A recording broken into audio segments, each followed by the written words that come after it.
मैं 35 साल तक भिक्षा मांग करके खाया हूं। मैं 35 साल तक भिक्षा मांग करके खाया हूं।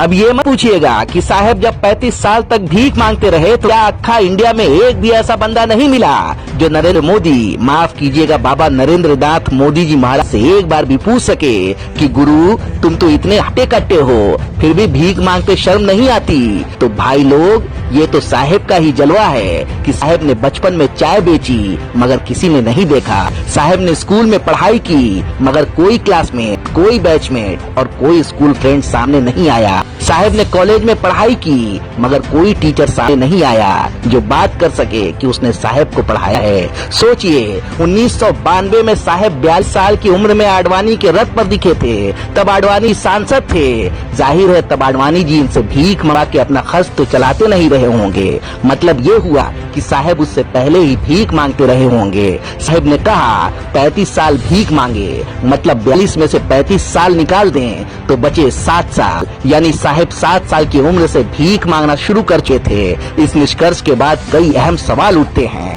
पहला ये कि साहेब 7 साल की उम्र से 42 साल की उम्र तक भीख मांगते रहे तो चाय कब बेची।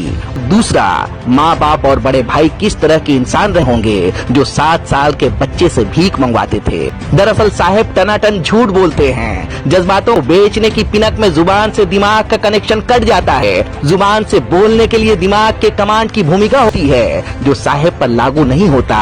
दरअसल ये झूठ हमारी राजनीति के उदंड हो जाने का शोकगीत है, हमारे नेताओं के झूठे हो जाने का यशगान है और सत्ता की कुर्सी पर बैठे लोगों के उज्जट हो जाने का अराजक अभियान है। ऐसे झूठ को सुनने के लिए भी हिम्मत चाहिए और उसमें विश्वास करने के लिए जरूरी है कि सुनने वाला उज्जट और बेशर्म हो। भारतीय जनता पार्टी के लिए साहेब का ये झूठ अपने सीने में धसाया जाने वाला कृति स्तंभ है। अपने सतरंगी झूठ के साथ भारतीय राजनीति की शालीन परंपरा में बीजेपी के प्रधानमंत्री ने बेशर्मी की नाल ठोक दी है।